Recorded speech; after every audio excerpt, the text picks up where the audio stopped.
Hi friends at home, it's Kim Lapine and Chef Matt from Smith & Wollensky. We are here again at the Clarke Wolf Sub-Zero Test Kitchen with our good friend Sean Clarke. Hi everybody. Thank you for having us here. Good social distancing, Sean. Yes. Nice job. We are getting ready to prepare social distance chili with Chef Matt, and I need to ask, why? Why the name social distance All right, well, chili? there's two reasons, right? It's social distance chili because we're all practicing social distancing. And doesn't everyone get a little gas when they eat chili? Wow. Oh, God. Wow. So is this like the utmost gas version chili yeah, that well, you could come that's up why I with? added the beans to it. There we go. So this chili recipe is a derivative from something I learned from one of my favorite culinary instructors at CIA, who's passed away, Jim Haywood. He used to make what was called Big Jim's Hog Breath Chili. Woo. And he did a lot of chili cook-offs and won a ton of competitions with it. His chili had no beans in it. But in the interest of social distancing, I added some beans and tweaked the recipe a little bit. And they're good for your heart. They are good for your heart. So for this recipe, we are using brisket. So what I've done is I ground some brisket and I diced up some brisket. Okay. We use brisket because as it cooks, we're going to have a really nice soft texture to it, and it's really, really rich, well marbled, lots of flavor. Gotcha. So what we're going to do is we're going to start off. I've got a hot pan here. We're going to brown this ground beef in here. So you're saying that's ground brisket. Ground brisket. Friends at home, if they have ground beef, that's fine too. Ground beef, that's totally fine too. Okay. Then the next thing I'm going to do is I'm going to use my favorite new piece of equipment here. In the interest of texture, what I like to do is I use a mixture of ground and a mixture of diced together, kind of 50-50 ground and diced. So you get a lot of body from the ground, you get a little texture from the diced. We're going to add this in here.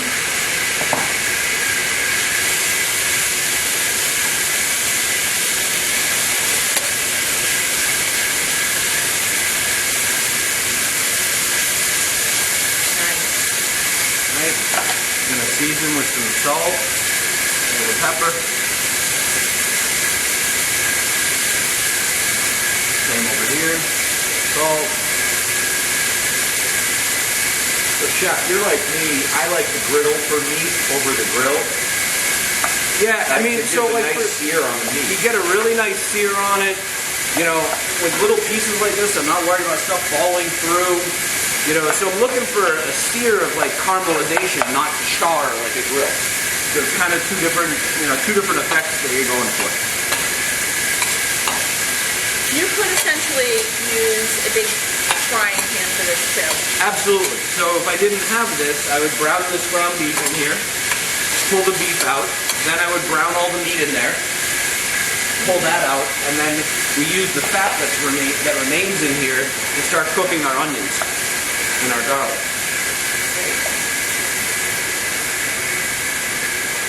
The other thing we're going to do, I prepared some earlier, but what we need for this is we need to roast some pepper, right? So ideally you want to use a New Mexican chili, which are a little bit hard to get, like a hatch chili. I've got poblanos for today, and you're basically going to put these on a grill, and you're just going to burn the skins, right? Take them off the grill, you're going to put them in a bowl, cover it with some plastic wrap, let it sit there for about 5 minutes, and then scrape the skins off, remove the seeds. So you could do this on your outdoor grill. You could do it on your outdoor grill. You know, another thing you could do, if you wanted to, you could do it right over the flame here. No way. Oh yeah. Show me how to do that. Right, so you just go and you're going to take this, and you go right over your flame. Wow. Right, so if you don't have one of these in the house, you just do it right like that, and just burn the skin.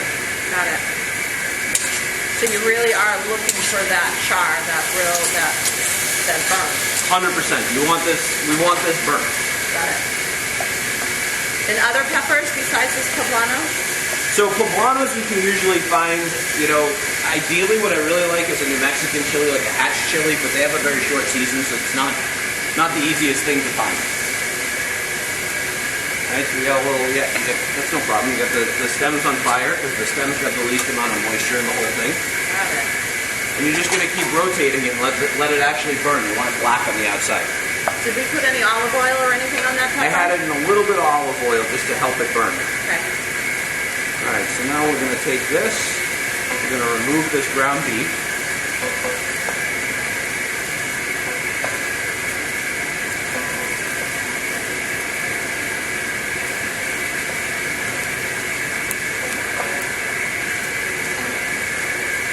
I wish people could smell what we smell. Scratch and sniff videos. It's the way of the future. So you're taking out the beef so that you can save that oil.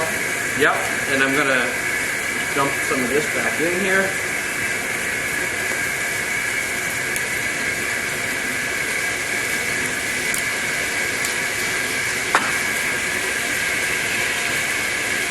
Then we're gonna go ahead and add some onion.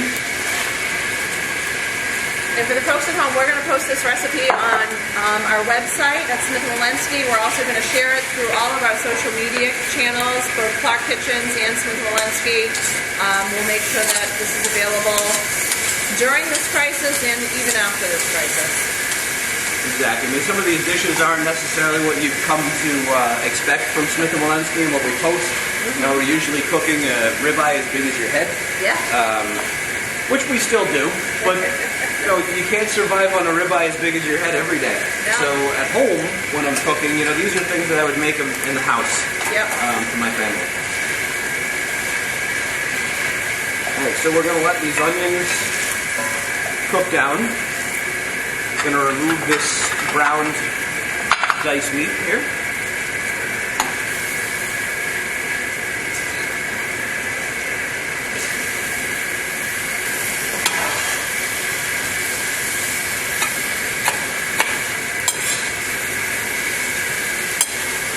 Chef, what are your thoughts on how big of a batch to make? How long will it last in the fridge? And is chili something that you can freeze to enjoy later? 100% chili is something that you can freeze to enjoy later.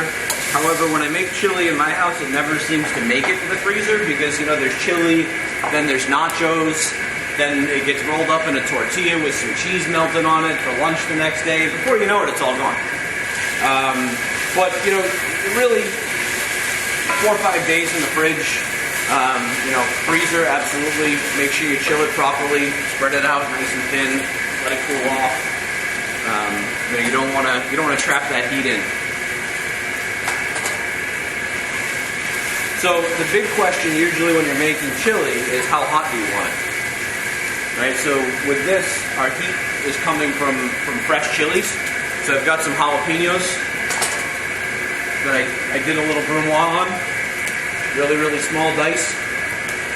Not all chili peppers are created equal. So the recipe, I believe, calls for three jalapenos in it that we've posted online. You need to check and see how spicy is the jalapeno. Because sometimes it's really spicy, sometimes it's not spicy. So you got to adjust how much. So just eat something. That's like a medium spice level. Okay. Right? So I'm going to go with like 4. Because I like a little spice in my chili. Okay. Where else are we going to get heat? You're going to have a little chili powder in there, but really your heat is coming from your chili peppers. Okay. And a jalapeno is a chili pepper. Correct. Okay.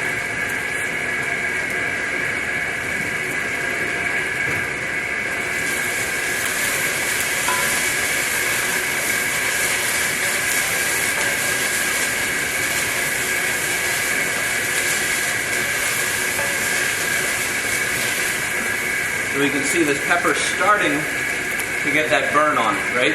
Starting to get a little burn, and that's what we want. Then we just close it up in some plastic. These are a pretty low spice level. They'll add a little bit of heat to the dish, but more flavor than heat. Okay.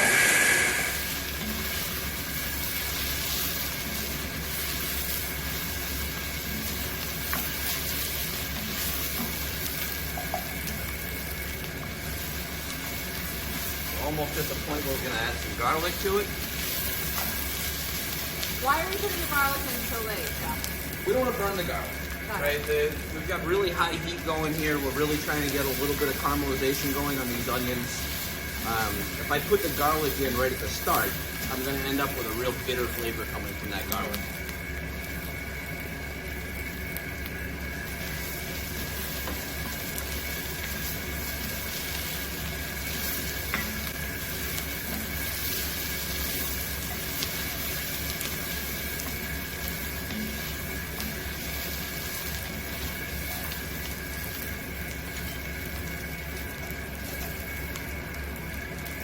there on our pepper.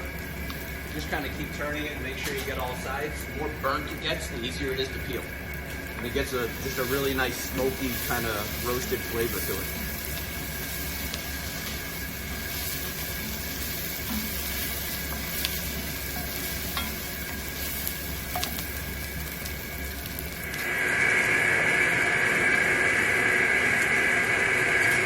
So you're going to show us how to do what with this pepper? So what we're going to do, I'm just sneaking off camera here for a second to cover that with some plastic wrap.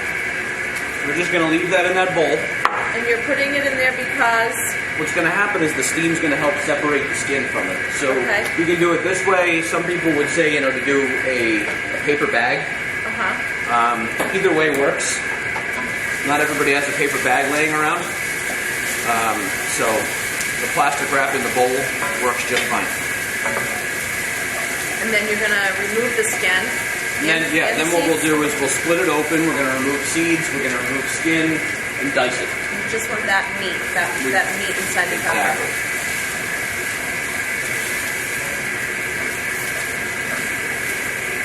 So, starting to smell the sugar and the onions caramelize a little bit. So I'm going to add some garlic to it.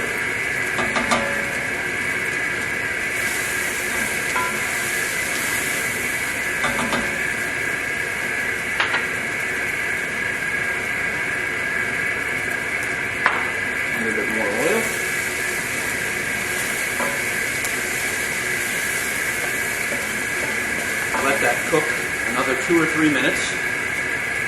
Tell me, what are you looking for in the onion? Is it supposed to be translucent? Is it supposed to be We just brown? really want to get these soft. Okay. We're just cooking them to the point that they're soft. We're not trying to make we're not trying to get the sweetness like you would with maybe a stew or like making an onion soup or something like that. Right. So we don't want to caramelize all the sugars. We just want to get them nice and soft.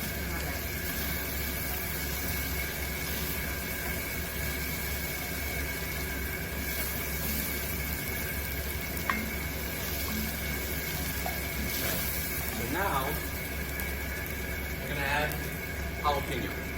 That's your chopped jalapeno. Yep. And you decided that much because it wasn't super hot. Not a super hot jalapeno. And I like a little heat in my chili, so. Are the seeds from the jalapeno in there? No, I removed the seeds because the seeds are really spicy. Okay. So when you taste them, if you end up with a really, really mild jalapeno, you might want to leave the seeds in. The only problem with leaving the seeds in is they don't really break down as you cook, and you're going to end up with little jalapeno seeds stuck in your teeth. I'm never sure about what to do with the seeds, so that's good to know. Almost always you want to say remove the seeds on any chili pepper.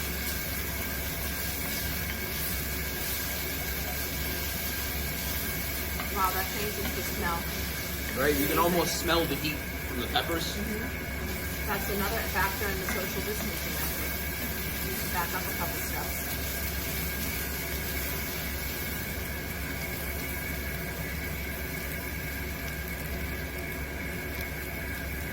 Now, to this, we're going to add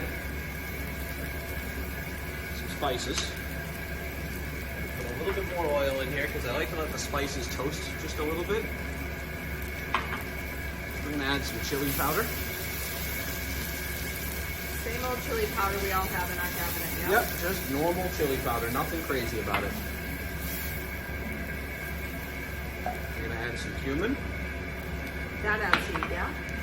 Not so much heat, that's more just kind of a nutty flavor that you're going to get out of it. We're going to add a little bit of dried oregano.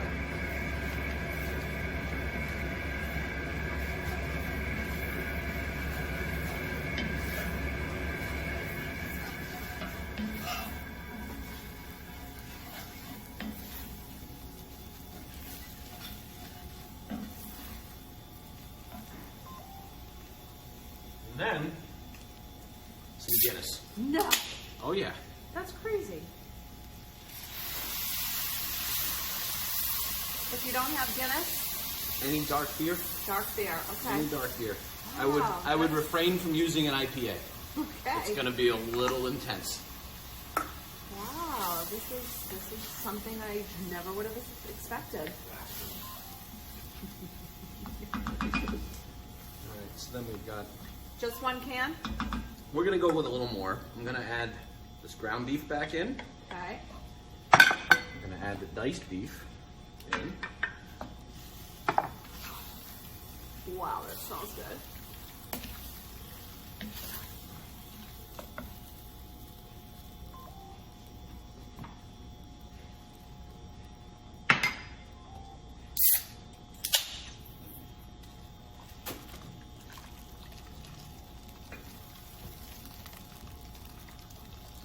It's a lot of Guinness. It is a lot of Guinness. It's a lot of chili though. That smells amazing. So this is essentially instead of a beef stock or any stock, right? Mm-hmm. We're gonna put a little bit of beef broth in it at the end. Our tomato paste here is gonna give it body. Mm-hmm. It's gonna help thicken it.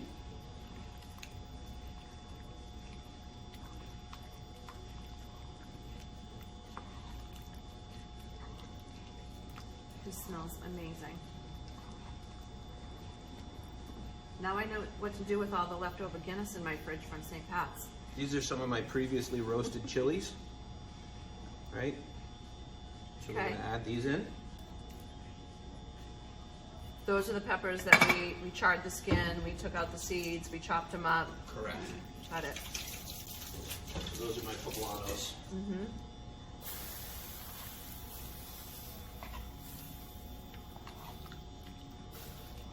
That looks amazing. We're gonna add a little bit red kidney beans, And these came straight from the can. just from the can. Nothing special. We rinse them, we drain them. Drain them, rinse them, and then add them. And then I like to do a little bit of black beans as well. Okay. But really, any bean will work, yeah? Correct. Okay. Yep.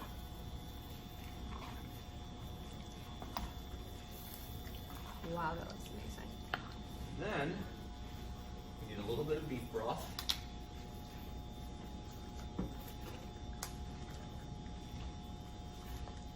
If I could get it open.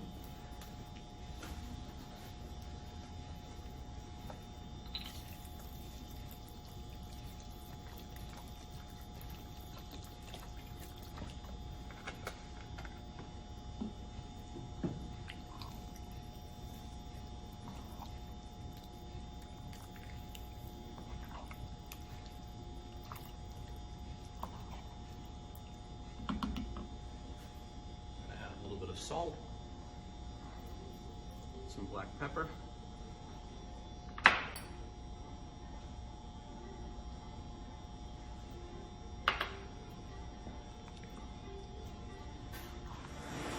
Can you smell that, Sean? Oh my God, What I we're like- dying back here. Absolutely dying.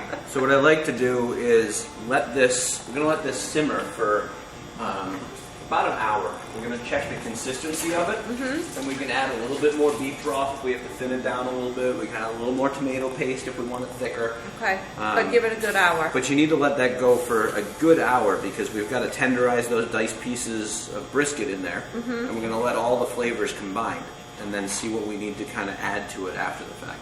Are we going to cover the pan, Chef, or are we going to leave it We uncovered? will. We'll let this go covered. I just want to bring it up to a boil first. Okay. And then we'll turn it down, let it simmer, and just kind of let it keep going for an hour and come back and check on it. Excellent. All right, we are back to our chili, right? So Smells before amazing. I finish the chili, I have to take a sip of beer. You because should have a sip of beer. We've been chili working and hard beer here. just go together, and I put a lot of work into this. We've been working hard. Working hard. While keeping our distance, which Yes. is not easy. Keeping our distance. Because I smell and I want to come close, but then I can move over so you can smell it. It smells This way amazing. you can come in. Out of frame, and now I'm back in frame. So we're gonna peel our pepper. Yep, so we're gonna start off, this is the pepper that we roasted earlier, right? So what we're gonna do here is we want to split it in half. We want to take the seeds out, Right. right? We don't want the seeds way too hot. Too hot, not a great texture. Yeah. You know, texturally just not Seed. enjoyable. You know, get stuck in your teeth. I hate that. No, nobody wants seeds stuck in their teeth. No. And while we're doing this, a question came up. So we're using brisket because of the flavor, right? Correct. So that's like the be all end all. That's what we want to use. Yep. What are some other cuts? Is it like a chuck or? A chuck, if you want to buy, if you buy already ground beef, don't go for the really lean ground beef. Fat. You want to go for something that's like an 80-20. It's got a decent amount of fat in there. Fat adds flavor. Fat is flavor. Yep, Like we yep, said yep. earlier in one of the videos, everything's better with butter. Fat adds flavor. Yeah. All right, so, Words to live by. so what we're going to do, So that skin came off really easily. really easy, right? It Yeah. just peels right off. Okay. And that's why you've got to char it well so that it comes off. And then just let it sit covered, right? We're just going to add these in to our chili.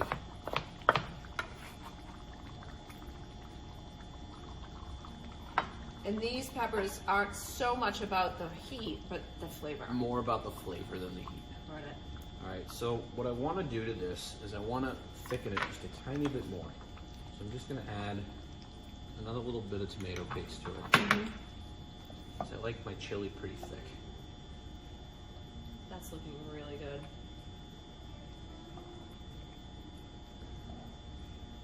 Just going to mix that in completely.